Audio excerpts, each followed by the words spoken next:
Praise God.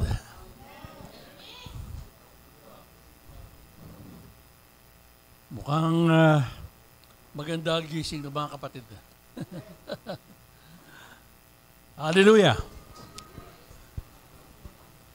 Araw ng linggo at tayo'y pinagbuklod-buklod ng ating Panginoon upang siya'y sambahin, siya'y papurihan, at siya'y luwalhatiin. Hallelujah. Every crisis sa buhay natin ay parte ng Diyos para matupad ang layunin niya. Maaaring hindi natin maunawaan ang kanyang dahilan kapag nasa panahon ng pagsubok. Ngunit ito pala ay para sa atin pag natapos na ito.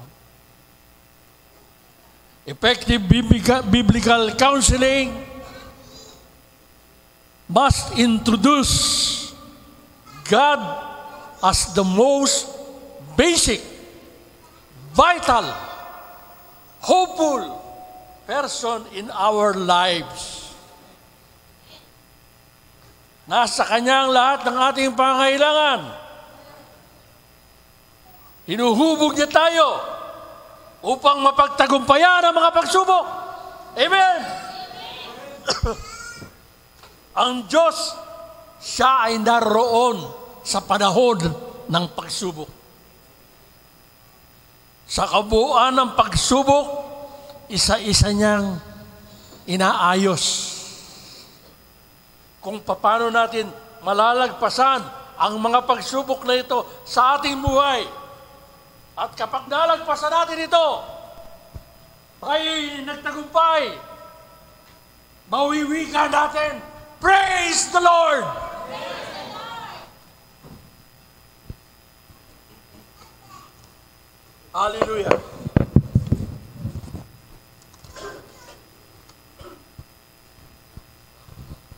Batas sa pagtatanim at pag-aani. Ang verse natin, huwag ninyong linlangin ang inyong sarili. Ang Diyos ay hindi madadaya ninuman kung ano ang kanyang itinanim. Kung ano ang itinanim ng tao, yun din ang kanyang aanihin. Galatia 6:7. Tayo po ay manalangin. Aming Ama sa langit, sa pangalan po ng Panginoong Hesukristo at sa kapangyarihan ng banal na Espiritu, amin po iniaalay ang iyong mga salita na aming pagbubulay-bulayan sa araw na ito. Salamat po, Panginoon. Purihin ka, dakilang Diyos. Nawa, ang mga salita mo po ay tumimo sa puso ng iyong mga anak sa umagang ito. Sa inyo po ang lahat ng kapurihan, ang lahat ng kapasalamatan, kapangyarihan, kaluwalhatian sa tanging pangalan ng aming Panginoong Jesucristo. Amen! Lahat ay nagsisimula sa butil na itinatanim. Halimbawa, nagtanim ka ng mais, lumaki, naging puno, at namunga. Ang naging bunga sa isang butil ng mais, 2,800 ang iyong inani. Sa isa lang yon. Ang iyong itinanim ay nag-multiply. Love is a seed. Money is a seed. Everything you possess can be planted into the world as a seed. Ang butil na iyong ibinigay sa isang tao, ang iyong pagngiti, ang iyong oras, ang iyong pagbibigay ng salita na may pag-aanyaya, salapi, ang iyong ani ay ibinigay ng Diyos sa iyo. Kagalakan, kapanatagan ng isip, kaibigan, finances, Lahat. Ang pagtatanim ng may pananampalataya, ito'y pagbibigay ng isang bagay. Having faith, God will honor His word at magbibigay siya ng ani sa ibinigay mo sa Kanya. Praise the Lord!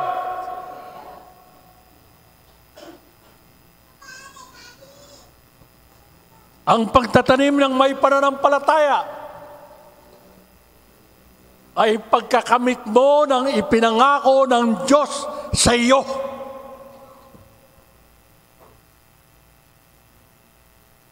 Halimbawa, nagtanim ka ng tiyaga sa iyong trabaho. Ang iyong ani ay promotion. Ang tamad ay nangangarap, ngunit hindi natutupad. Ang hangarin ng masikap ay laging nagaganap. Kawikaan 13:4. Ang kamay ng tamad ay tiyak na magdarahop. Ngunit magbubunto ng yaman ang kamay ng masinop. Kawikaan 10:4.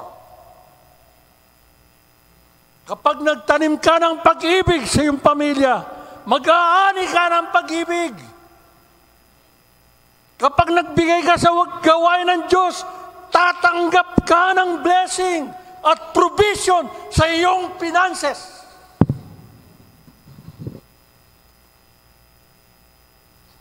Itinuro ng Panginoong Hesukristo na ang pagbibigay ay simula ng blessings.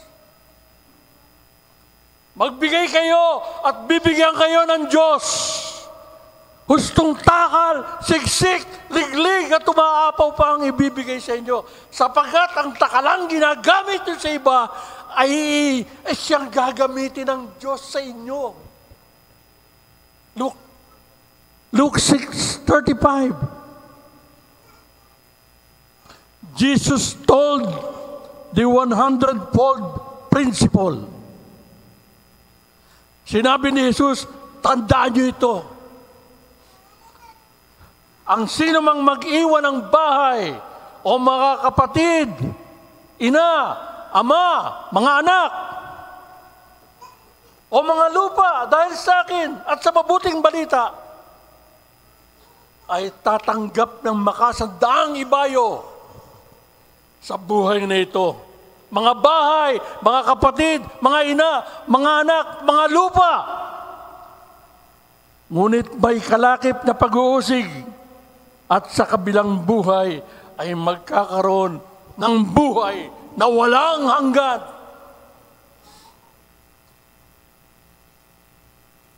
Lahat ng meron kayo, yun ay nanggaling sa Diyos. Lahat ng bagay na tatanggapin mo in the future ay manggagaling sa Diyos. He is your total source for everything in your life. Huwag niyong kalilimutan yan.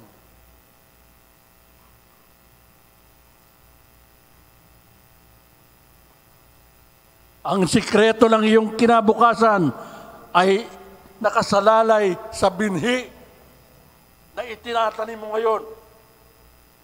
Kung bubuksan mo ang iyong puso, ang Diyos, bubuksan niya ang mga kalangitan. Huwag mong kalilimutan, 10% ng iyong kinikita ay holy seed. It is called the tithe. Ibigay niyong buong-buo ang inyong mga ikapo upang matugunan ang pangailangan sa aking templo. Subukin niyong gawin ito. Kung hindi ko buksan ang durungawan ng langit at ibuhos sa inyo ang masaganang pagpapala. Hindi ko na padadala ng salot ang inyong lupain, kaya't mamumunga ng sagana ang inyong mga ubasan. Praise the Lord!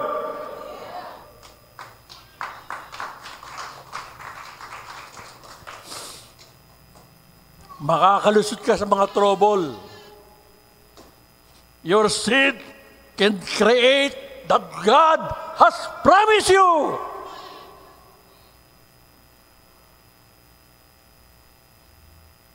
Ang Diyos, nagtanim siya dito sa lupa to produce a family. Millions are born again because of His best seed. Jesus knew His mission. Nanatili siyang focus. Naniniwala na ako na ang focus is the real reason men fail. Ano ang gusto mong gawin? Ano ang gusto mong pag-usapan? Ano ang gusto mong marinig? Ano ang gusto mong gawin sa buhay mo? Ang importante, masaya ka sa ginagawa mo.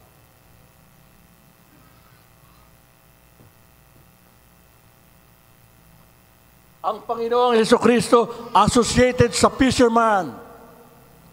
Nakipag-usap siya sa mga tax collector, sa mga doktor, at sa mga abogado, sa mga religious leader, pero hindi siya nawala sa pagiging focus.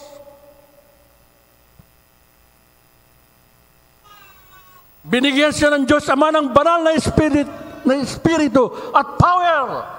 At nagpagaling siya ng mga sinasapian ng demonyo at sumasa kanya ang Diyos.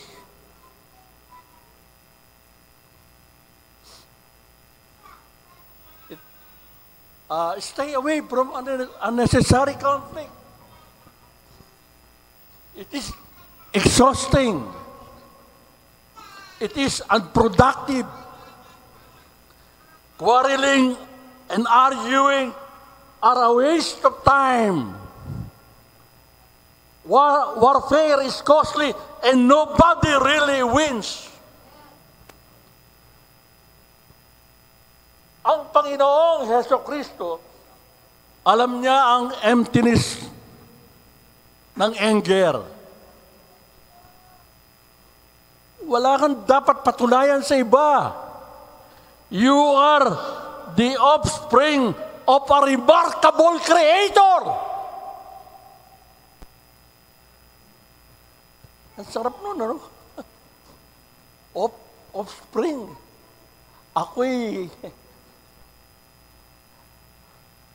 Ako'y hinubog niya sa pagiging siya.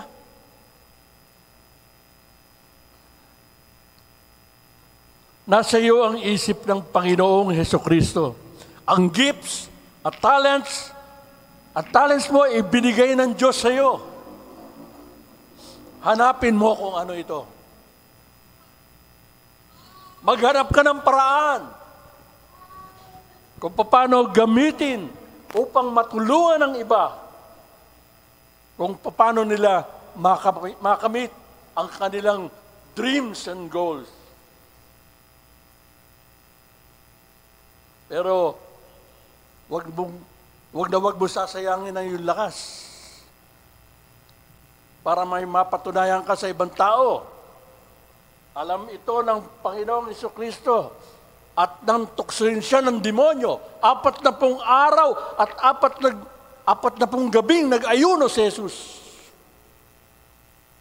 At siya'y nagutom. Dumating ang manunokso at sinabi sa kanya, kung ikaw ang anak ng Diyos, gawin mo ang tinapay ang mga batong ito.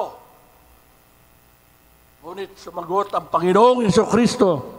Nasusulat, hindi lamang sa tinapay nabubuhay ang tao, kundi sa bawat salitang namumutawi sa bibig ng Diyos.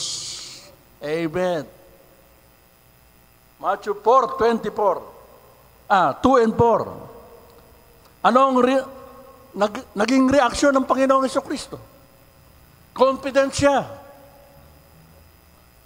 Alam niya ang kanyang purpose.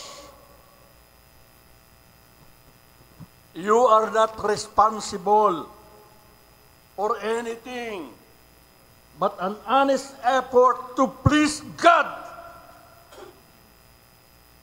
Keep focus.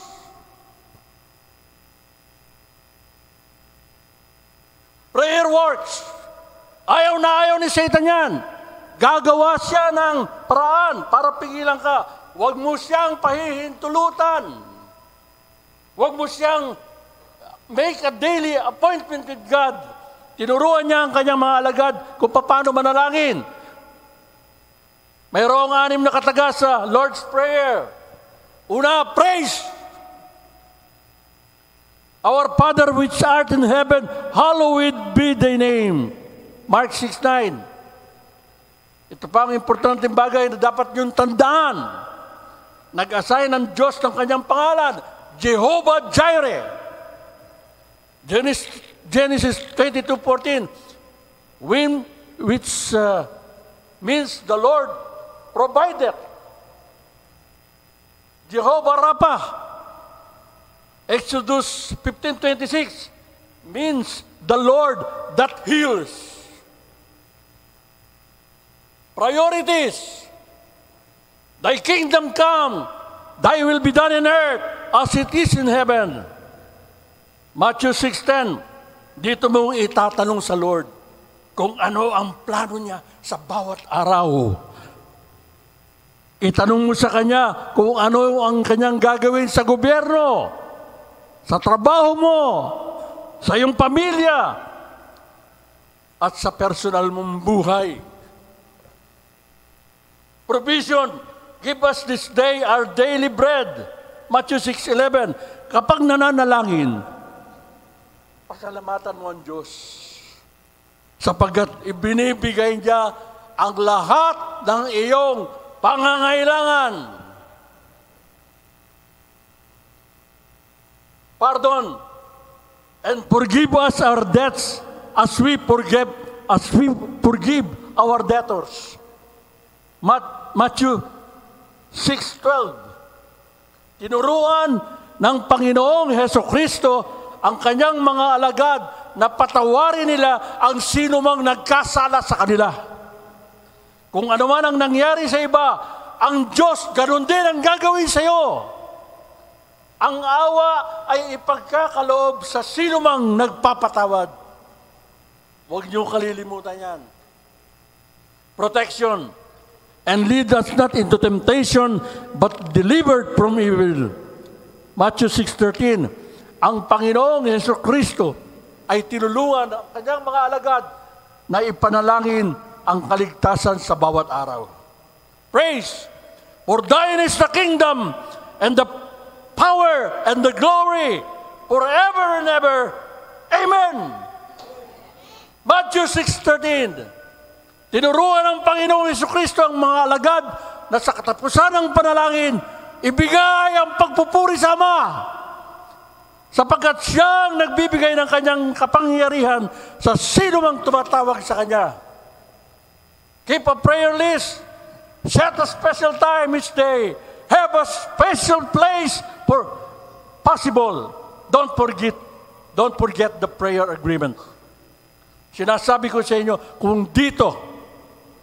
kung dalawa sa inyo dito sa lupa ay magkaisa sa paghingi ng anumang bagay sa inyong panalangin, ipagkakaloob ito ng aking amang nasa langit.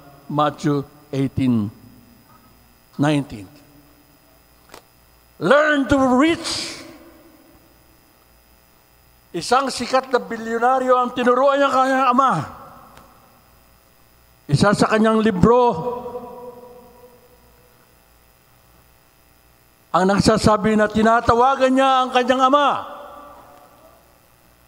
12 beses sa loob ng 1 linggo. Stay in touch with your supervisor, your boss,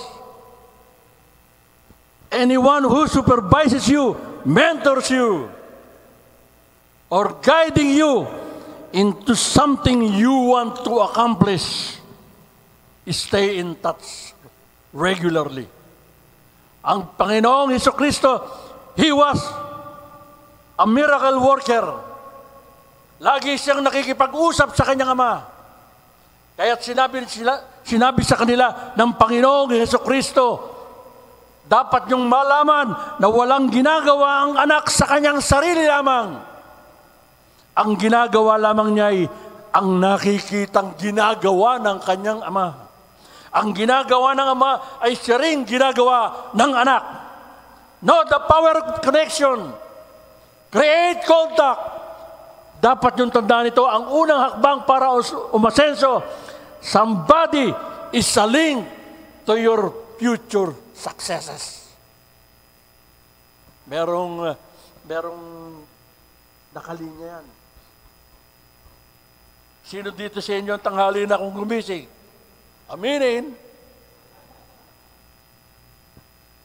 Famous, successful men usually get up early. Mag-umpisa tayo ng maaga araw-araw. Mamamangha ka sapagkat magagawa mo ang gusto mong gawin, samantalang nag-uumpisa pa lamang ang iba. Ang Panginoong Hesukristo gumigising na maaga. Mark 1:35, madaling araw pa'y bumangon na si Jesus at nagpunta sa isang lugar na walang tao at doon ay nadalangin siya. Si Joshua ay gumigising na maaga. Joshua 6:12, kinabukasan, maagang bumangon si Joshua. Binuhat ng mga pari ang kabanang tipan ni Yahweh. Si Moses, the great deliverer of the Israelites, rose early. Exodus 8:20, dahil dito, sinabi ni Yahweh kay Moses, bukas ng umaga, hintayin mo ang paraon pagpunta niya sa ilog at sabihin mong payagan na niyang umalis ang mga Israelita upang sumamba sa akin. Sinong gumigising na tanghali? Ang sarap matulog no? Pero pag gumising ka, igising mo na kagad at simulan mo ang gawain sa Diyos. Makakapag-isip ka ng malinaw sa umaga. Makakapag-focus ka ng maayos. Maraming tao ngayon ang nagtatrabaho sa gabi at ang araw ay tinutulog. Pero ang greatest part of the day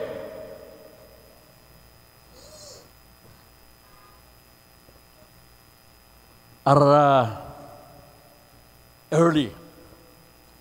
Makakaugalian mo na yan. Ang paggising na maaga at magiging habit mo na. Ang habit ay regalo ng Diyos sa iyo. It is the Creator's key in helping you succeed. Pero pag ganun-ganun ka pa, wala. Daniel, nagdarasal siya 3 times a day. Daniel 6:10. A psalmist prayed 7 times daily. Psalm 119, 164. The Word of God is powerful. The Word of God will build your faith. So then by faith cometh by hearing, and hearing by the Word of God. Romans 10:17. Tayo po madalangin. Aming Ama sa langit, salamat po ng marami sapagkat ginamit niyo po ako sa inyong mga salita upang magkaroon ng kalakasan ang inyong mga anak. Salamat po ng marami, Panginoon. Patuloy niyo po akong bigyan ng pagpapala sa inyong mga salita. Purihin po kayo, Lord, sa pangalan ng aming Panginoong Hesukristo. Amen. Amen. Amen.